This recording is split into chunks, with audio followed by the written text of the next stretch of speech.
Fala aí, meu povo, tudo certo? Pessoal, é o seguinte, no vídeo de hoje eu decidi gravar um pouco falando sobre um planejamento que eu fiz lá para Bolívia e Peru, um mochilão que eu estava planejando ele já há alguns anos atrás. Infelizmente não deu para acontecer ainda, mas eu ainda continuo planejando, esse planejamento eu tenho quase que na ponta da língua. Eu só terminei de fazer mais alguns ajustes nele, né? Eu coloquei ele certinho no papel não, celular, que dessa vez eu não tô com no meu bloco de nota, eu tô com o meu celular mesmo, para poder passar para vocês sobre todo esse planejamento. Antes da gente continuar, eu quero agradecer você por estar me acompanhando aí, várias pessoas novas que chegaram no meu canal nesses últimos tempos. Para vocês terem noção, faltam, sei lá, 15 inscritos pra gente chegar finalmente a 1.500. Só quem me acompanha desde o começo sabe como eu tô tentando me dedicar ao canal. Recentemente eu não consegui colocar tantos vídeos, por exemplo, desse vídeo anterior que eu gravei sobre, o último vídeo que eu gravei sobre o Caminho da Fé, que tá subindo o card aí agora, sobre esse vídeo que eu tô gravando agora sobre o planejamento da Bolívia e Peru, eu fiquei mais ou menos uns 27 dias sem postar nenhum vídeo. Por conta principalmente do final da minha faculdade, eu tô terminando a faculdade agora, então tô meio enrolado com faculdade, com trabalho, então não deu muito tempo para eu poder pensar sobre o que eu ia fazer, sobre o que eu ia falar, já que eu decidi não fazer mais vídeos falando sobre o Caminho da Fé. Por mais que grande parte do meu público ultimamente tem vindo dos vídeos do Caminho da Fé, inclusive quero agradecer imensamente de todo o meu coração pelos comentários, pelos elogios, pelas sugestões e pelo carinho que vocês trouxeram pra mim ao longo desses vídeos que foram feitos referente ao Caminho da Fé, tá bom? Sem mais delongas, eu quero primeiro falar pra vocês sobre essa questão do mochilão da Bolívia e Peru, que é o seguinte, a questão do tempo. Sempre quando eu faço um planejamento, eu sempre penso o seguinte, se você tem 30 dias de férias em um ano que você trabalha, consequentemente você precisa se planejar dentro desses 30 dias para que você possa fazer uma viagem legal. Consequentemente, às vezes é bom você não estender muito, por exemplo, a viagem para poder conhecer outros lugares nesse curto período de 30 dias, porque de fato você acaba não conhecendo o lugar, você acaba só visitando ele, tá? Então, por exemplo, esse planejamento que eu vou passar foi um planejamento que eu acredito que dá para baratear esse planejamento que eu vou passar para vocês, só que eu vou falar sobre a questão das passagens aéreas, tá? Porque assim, se você fosse fazer um planejamento da Bolívia e Peru, teria como facilmente você chegar, por exemplo, por Corumbá e de lá pegar, por exemplo, ir para Santa Cruz de la Sierra e aí depois seguir pegando um trem da morte até La Paz e seguindo viagem até chegar em Cusco, em Lima, o que quer que seja. Só que esse planejamento que eu fiz, ele começa em La Paz e ele termina em Cusco. Por conta disso que eu falei pra vocês, porque seria interessante você conhecer o lugar, conhecer mais o local, conhecer a história principalmente, e não somente visitar, tá bom? Então vamos lá. O planejamento começa saindo de São Paulo até La Paz e depois voltando de Cusco para São Paulo. Isso passagens aéreas, tá? O trajeto para chegar de La Paz até Cusco ele vai ser feito somente de ônibus, tá bom? Ônibus e barco, porque eu coloquei no planejamento para poder passar em Isla del Sol, na Bolívia, próximo ali de Copacabana. Beleza? Então vamos lá. Então eu dividi esse planejamento em 18 dias, e esse planejamento, por exemplo, ele passa em alguns lugares e fica, por exemplo, 3 dias, 4 dias que seja, para poder conhecer ainda mais o local, tá bom? Então ele começa o seguinte, o primeiro dia seria mais ou menos conhecer o centro de La Paz, etc e tal. O segundo dia seria para conhecer a montanha Chalcataya e o Vale da Lua.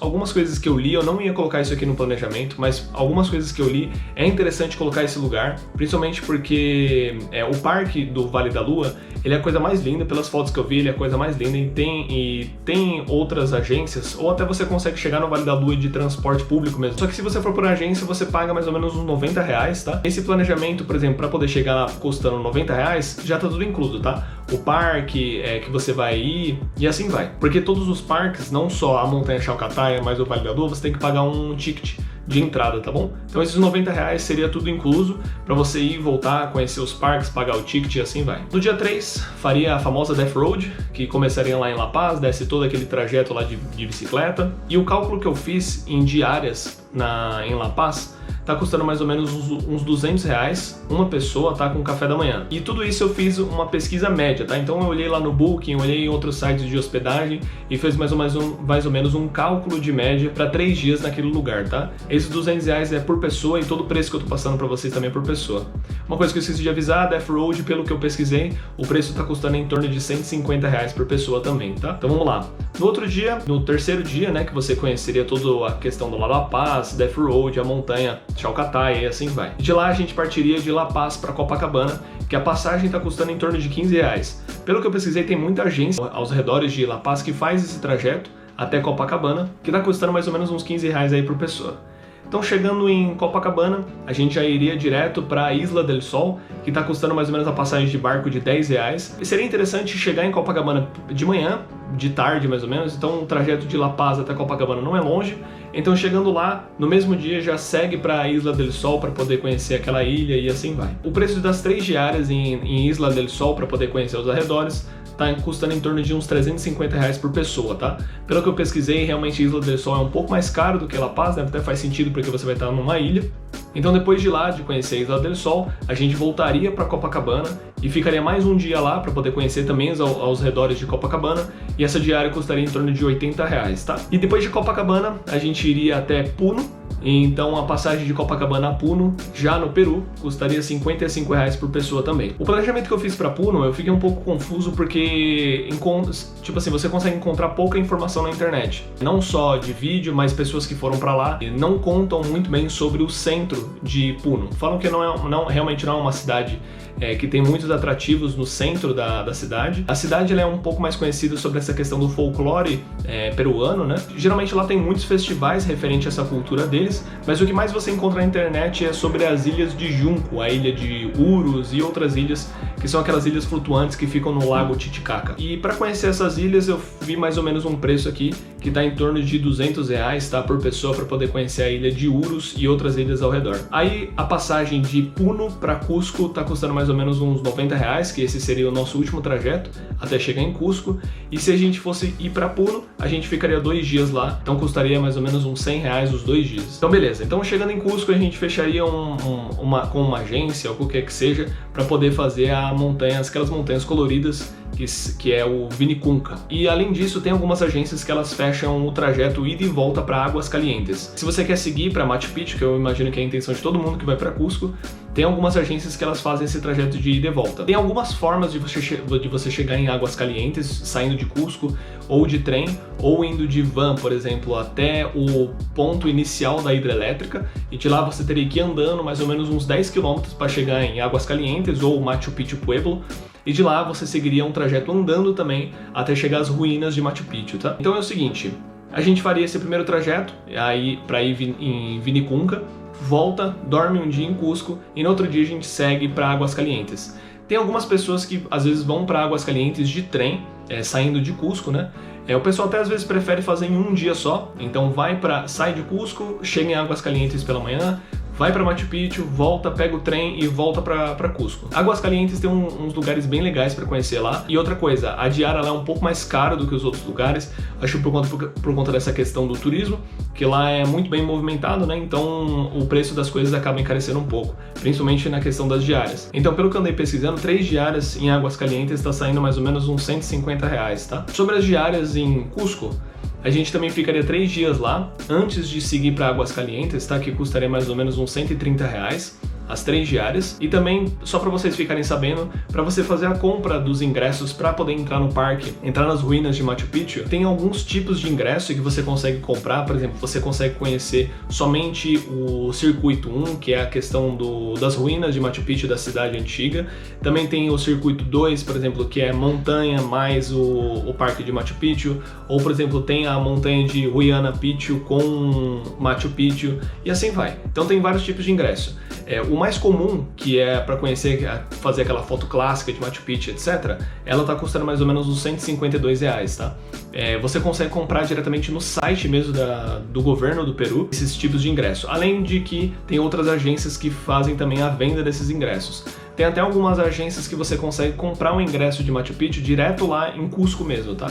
Eu imagino que você vai pagar um pouco mais caro, eu não aperfeiçoei melhor nessa pesquisa referente à compra desse ingresso, só que de qualquer forma, tem como você comprar lá. Geralmente o pessoal fala para você comprar antes, até mesmo antes de você sair do Brasil, já se planejar certinho para o dia que você vai chegar em Cusco, para você não ter nenhum problema com essa questão, tá? Porque lá eles têm limite para poder entrar nas ruínas lá de Machu Picchu. Tá bom? Se você fosse comprar, por exemplo, para fazer o Machu Picchu e a montanha junto, custaria mais ou menos uns R$200. Tem uma montanha lá para você conhecer também, que é o trajeto um pouquinho mais longo para você subir de fato uma montanha e conseguir ver as ruínas de lá de cima. Quando você for entrar em Machu Picchu, eles vão pedir para você o ingresso, né, que você comprou, e um documento de identidade para mostrar que de fato os dados do ingresso e os dados do documento eles batem.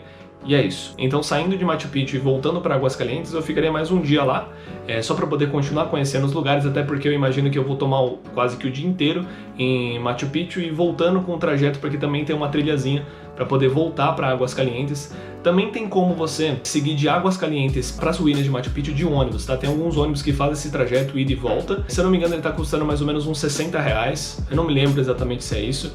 Mas de qualquer forma, se você quer economizar, e acho que seria legal mesmo fazer uma trilha de Aguascalientes até chegar em Machu Picchu, que também não é muito longo, demora mais ou menos uma hora e meia, pelo que eu li, tá? Então seria interessante fazer isso. Se você não tá afim de andar, ainda mais por conta da altitude, porque fazendo a trilha em alta altitude eu imagino que deve cansar muito mais. Então, já que se você não quer enfrentar isso, é só chegar em Aguascalientes, tem vários ônibus que saem de lá quase que o dia inteiro para subir para as ruínas de Machu Picchu. Então é só você pegar esse ônibus, subir para lá, conhecer o lugar, pegar o ônibus e voltar para Aguascalientes e já era. Talvez ir fazendo a trilha e voltar de ônibus talvez seja uma boa ideia, porque você consegue economizar tempo, você não volta tão cansado, você consegue conhecer ainda o centro de Aguascalientes no período da noite, e no outro dia conhecer um pouco mais, dormir e voltar para Cusco. Nessa volta para Cusco eu ficaria mais um dia lá, e a diária daria mais ou menos uns R$40, ficaria em Cusco e depois seguiria a viagem de volta para São Paulo pegando um avião. Todo esse trajeto, para vocês terem noção, eu calculei em torno de R$4.327, pelo que está escrito aqui, 4.327. Esse seria, eu imagino que o trajeto talvez um pouco mais caro por conta das passagens de avião. Só que sempre quando eu estou planejando uma viagem, principalmente às vezes um mochilão, qualquer coisa assim, eu geralmente compro as passagens e faço a reserva das hospedagens antes. Então, por exemplo, sei lá, 6 meses antes da viagem, eu compro as passagens, compro as hospedagens e vou parcelando no cartão aí 10 vezes que seja. E aí, então, quando eu fizer a viagem, teoricamente, quase eu vou ter terminado de pagar, vão faltar só 4 meses para eu poder terminar de pagar, por exemplo, as passagens de avião. Então, você gastaria mais ou menos uns R$2.000, se você levasse R$2.500, por exemplo, no bolso, você conseguiria andar lá tranquilamente, pagando, por exemplo, o ingresso de Cusco, pagando as passagens de ônibus e assim vai. Eu acho que é uma boa, ainda mais pelo aquilo que eu falei no começo do vídeo, daquela questão de você sair de férias e ter só 30 dias de férias, né? Eu acho que é interessante dessa forma. Se você tiver mais tempo, dá para poder baratear ainda mais na questão das passagens de avião, porque a passagem de avião só para La Paz, de São Paulo para La Paz, está custando R$1.100, e a passagem de volta de Cusco para São Paulo está custando em torno de R$1.200. Então as passagens principalmente encarece muito essa questão da viagem. Então você saindo, por exemplo, de Corumbá, pegando um ônibus, pegando um trem que seja para poder seguir viagem até La Paz, com certeza eu acho que você consegue economizar, aí quase R$1.000, R$1.000 e poucos, você consegue fazer. De qualquer forma, se você quiser fazer dessa outra forma, seguindo de ônibus, eu acho mesmo que fica mais fácil mesmo, porque se você tem muito tempo, né, pra poder ir lá, parar, conhecer, pegar o ônibus, porque assim, ó, pra vocês terem uma noção, antes eu tava calculando de saindo de Corumbá até chegar em La Paz, que seria o nosso início do trajeto se a gente fosse de avião, daria mais ou menos uns 3, 4 dias de viagem até chegar em La Paz, entendeu? Então, por exemplo, dos 30 dias ou dos 20 dias que você tá tirando de férias, você mataria 4 só no trajeto, até chegar até lá. Esse cálculo que eu fiz de La Paz até chegar em Cusco sobre o trajeto, em questão do tempo, eu acho que fica mais fácil porque você chegar de ônibus de La Paz até Cusco não é um trajeto tão longo assim, entendeu? Então, por exemplo, tem ônibus que você passaria 6 horas dentro dele, entende?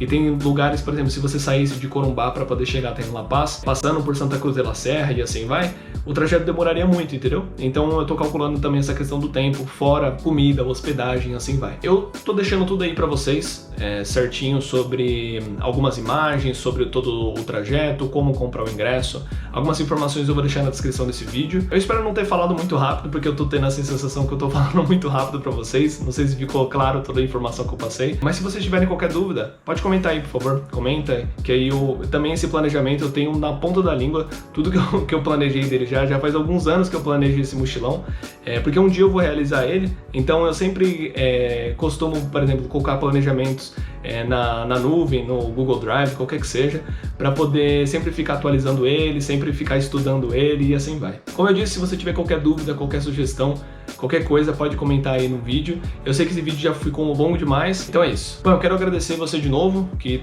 chegou no canal, que você tá por aqui agora. De verdade, eu quero agradecer a vocês de todo o coração, todo o carinho, tudo que vocês têm comentado nos meus vídeos, principalmente a questão do Caminho da Fé, várias pessoas me chamando no Instagram também, várias pessoas comentando nos meus vídeos.